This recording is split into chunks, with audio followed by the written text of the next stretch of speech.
आज नई वैकेंसी के लिए हम बात कर रहे हैं। बिल्कुल न्यू वैकेंसी आई है आपके रेलवे डिपार्टमेंट की तरफ से, जिसने निकाली है आपको 3591 भर्तियां आपको निकाली हैं। दे रखा है इसने वेस्टर्न रेलवे की तरफ से निकाली है आपका RRC की थ्रू 2021 न्यू वैकेंसी हैं और सारी की सारी आपकी 3591 जनरली आपके टाइप्स ऑफ जॉब में दे सकते हैं आप। ITI किए हुए बंदे के लिए है, जिसमें वेंडर हो सकता है, कारपेंटर हो सकता है, पेंटर हो सकता है, डीजल मैकेनिक हो सकता है, मोटर मैकेनिक हो सकता है, फिटर हो सकता है, इलेक्ट्रीशियन हो सकते हैं, इलेक्ट्रॉनिक मैकेनिक हो सकते हैं। ये सारी ब्रांचें, वायरमैन ब्रांच दे रखी है, refrigerator and AC machine, pipe filter, plumber, draftsman, other department में भी थोड़ी बहुत वैकेंसी इसके साथ निकली है। इनकी देखिए 10th पास वालों के लिए सबसे ज़्यादा दी है कि इसमें मिनिमम एज आपकी 15 ईयर एंड मैक्सिमम एज आपको दे रखी है 24 ईयर। बट कुछ जगह इन्होंने आपको रिलेक्शन दिया गया है, वो किस किस में, तो यहाँ पर आ सकता है ST SC OBC और एक्स मैन के लिए और PWD वालों के लिए, इनके लिए दे रखा है। तो देखिए इसके अंदर क्या देख सकते हैं, तो देखिए टोटल पोस्ट इसके अंदर दे रखी है 3591, ठीक है। और एप्लीकेशन आपका वेस्टर्न रेलवे में है, मुंबई और गुजरात के लिए जा सकती है पूरे, जहां पर रिक्वायरमेंट है सबसे ज़्यादा। एप्लीकेशन डेट दे रखी है 25 मई 2021 से स्टार्ट हो गई है, लास्ट डेट दे रखी है 24 जून 2021 एंड एज दे रखी है आपको 15 to 24 ईयर। मीन्स आपकी जिस दिन आप एप्लीकेशन डाल रहे हैं उस दिन आपकी एज कितनी होनी चाहिए, 24 जून 2021 को आपके 15 ईयर मिनिमम कंप्लीट होनी चाहिए और मैक्सिमम में आपको दे रखी है 24 ईयर। यहाँ तक के व्यक्तियों को इसमें लिया जाएगा। और साथ में दे रखा है ST SC के लिए 5 ईयर का रिलेक्शन दिया गया है, ठीक है। साथ में OBC के लिए 3 ईयर का दे रखा है, PWD यानी हैंडीकैप पर्सन के लिए यहाँ पर दे रखा है आपको 10 ईयर का, और एक्स सर्विसमैन के लिए भी यहाँ पर क्या दिया है, 10 ईयर का रिलेक्शन दिया गया है। आप इतनी एज ऊपर वाले इसमें, यानी अगर बात करें तो 34 ईयर बैठ सकता है। एक्स और PWD के लिए विकलांग व्यक्ति जो भी दिव्यांग भाई जो हैं उनके लिए ये चीज़ हो सकती है। क्वालिफिकेशन दे रखा है matriculate and 10th pass 50%, 10th पास वाले 10+2 के अकॉर्डिंग होने चाहिए। साथ में दे रखा है ITI सर्टिफिकेट एफिलेटेड होना चाहिए आपका NCVT और SCVT से। बट ये सर्टिफिकेट कंप्लीट रिजल्ट आ चुका हो इस डेट तक, जिस दिन आप फॉर्म भर रहे हैं उस डेट को आपका इसका रिजल्ट कंप्लीट आ जाना चाहिए। यहाँ पर ये सावधानी बरतनी है, ऐसा नहीं कि आप अपीयरिंग है और डाल दें तो बाद में हो सकता है आपको रिजेक्ट कर दे, क्योंकि यहाँ एग्ज़ाम नहीं है, डायरेक्ट मेरिट बेस पर सिलेक्शन है।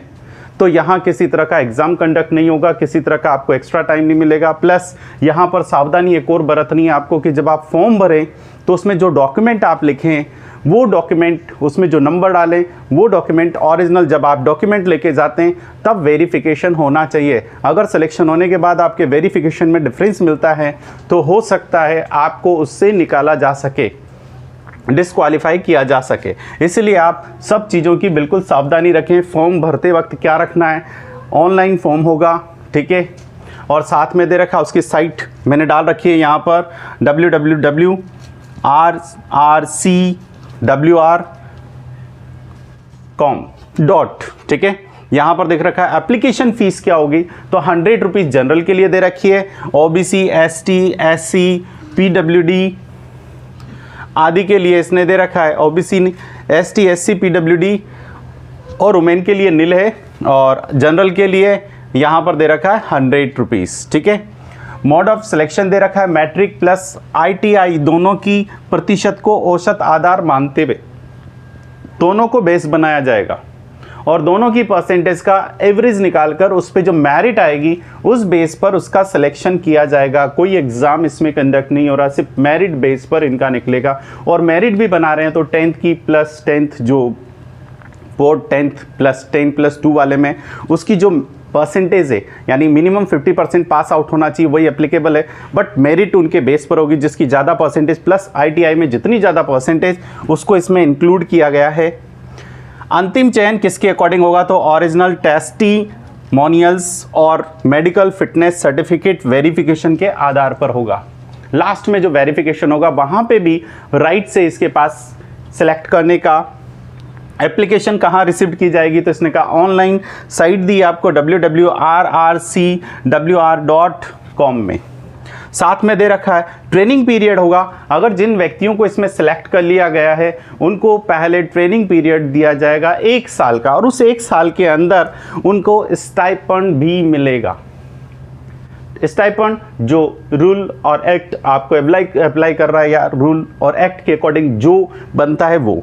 फ़ोटो की यहाँ पर सबसे ज़्यादा ध्यान रखना है, फ़ोटो की साइज़ क्या होनी चाहिए। तो एप्लीकेशन फॉर्म जो आपका रहेगा वो आप इस जगह से डाउनलोड कर सकते हैं, इस वेबसाइट से। मैं इस वीडियो के अंत में इसको डाल लूँगा, लिंक में डाल दूँगा, वहाँ से आप इसे डाउनलोड कर लेंगे। प्लस इसमें जो सर्टिफिकेट लग रहे हैं वो भी सर्टिफिकेट वहाँ पर अवेलेबल हैं, आप उनको भरवा कर कहाँ से सिग्नेचर करवाने वो भी उसमें मेंशन कर रखा है, आप वहाँ से उसको लेकर इसे भर सकते हैं और एप्लीकेशन डाल सकते हैं। फ़ोटो की विशेष ध्यान रखनी है आपको, 3.5 सेमी इंटू 3.5 सेमी की साइज़ का होना चाहिए, ठीक है। और साथ में इसमें और भी इंटीमेशन दे रखी कि आपने चश्मा लगाकर, टोपी लगाकर एटसेट्रा इस तरह से ना खिंचा रखा हो, नॉर्मल फ़ोटो होना चाहिए। इसकी इंस्ट्रक्शन जो भी दे रखी है, इंस्ट्रक्शन वो सारी की सारी आप डिटेल सहित वहाँ पर जाकर देख सकते हैं।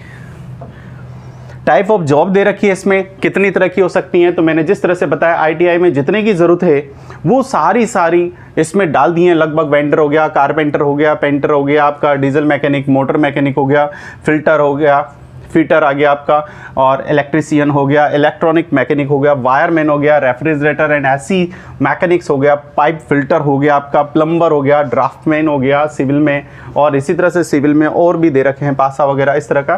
तो ज़्यादा डिटेल देखने के लिए आप इस साइट पे जाएंगे और वहाँ से देखेंगे। बट आप इसे सावधानी पूर्वक भरिए, जब भी भरें और हर चीज़ ध्यान रखते हुए भरें, मेरी यही रिक्वेस्ट है। और भी किसी तरह की इससे रिलेटेड नॉलेज चाहिए तो आप मेरे इस चैनल को सब्सक्राइब करिए और इसके नीचे आप मेरे को इंटीमेशन में भेज दीजिएगा, मैं आपको उसका जवाब दूंगा।